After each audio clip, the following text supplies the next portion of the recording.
there's no question that the number one discharge product in the drainage world is the pop-up emitter.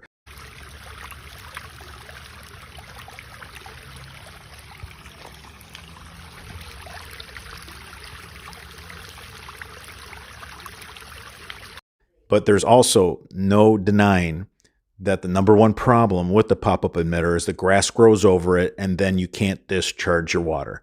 Well, that's no longer the case.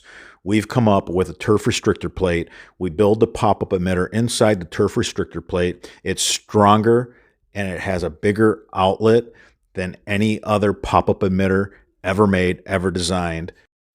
Now available in 4 different configurations. All right, everybody. Until that next video.